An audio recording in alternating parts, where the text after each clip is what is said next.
Traffic police અને RTO દ્વારા drive દરમિયાન બુલેટ બાઇકના મોડિફાઈ કરેલા 350 જેટલા પકડાયેલા મોડિફાઈડ સાયલેન્સરને રાજકોટ ટ્રાફિક પોલીસના ટોઈંગ સ્ટેશન ખાતે રોડ રોલર ફેરવીને નાશ કરવામાં આવ્યો। રસ્તા પર મોટા અવાજ સાથે નીકળતા બુલેટ લોકોનું ધ્યાન ખેંચે છે અને વધુ ડેસિબલ અવાજ સાથે મોડિફાઈડ સાયલેન્સર નાખતા લોકોના કાનને પણ નુકસાન કરતા હોય છે।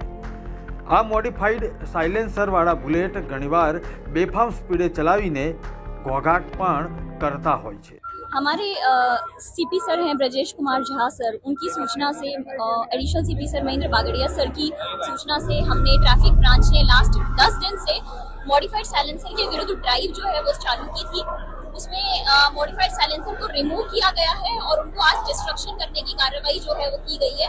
इसमें आरटीओ से अभिप्राय लिया गया है, कंपनी के जो मैनेजर्स हैं उनका अभिप्राय लिया गया है, कोर्ट का प्रॉपर ऑर्डर लेके आज उसका निकाल किया जा रहा है।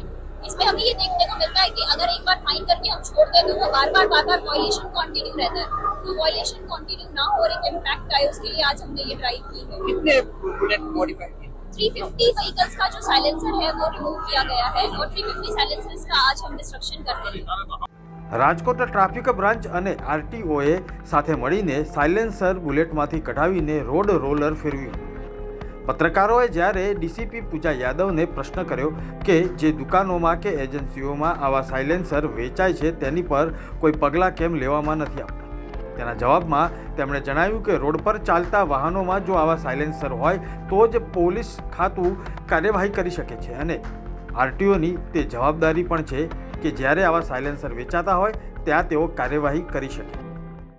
जी जरूर ચોક્કસ એ બાબતે આપને જણાવી દઉં કે મોટર વ્હીકલ એક્ટ મુજબ વાહનની નોંધણી થતી હોય છે અને એનું રજિસ્ટ્રેશન કરવામાં આવતું હોય છે।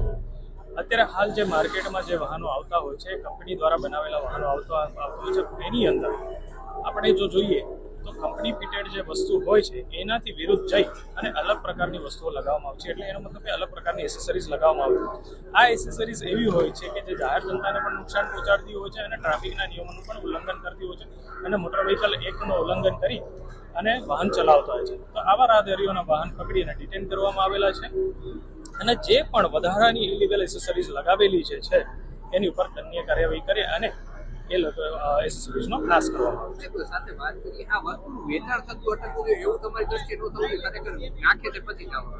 જી જરૂર ચોક્કસ એ બાબતે આપને જણાવી દઉં છું કે આ એક લો એન્ડ ઓર્ડરનો વિષય છે કે જેની અંદર પોલીસ દ્વારા એની પર કાર્યવાહી પણ કરવામાં આવશે। આરટીઓ અધિકારીને જવાબદારી પૂરી કરવાનું વચન આપ્યું હતું। આવનારા દિવસોમાં છકડા વાહનના સાયલેન્સર પણ જો ચકાસવામાં આવે તો લોકોને અવાજના પ્રદૂષણથી ઘણી રાહત રહે તેવી લોક લાગણી પણ ઉઠી છે।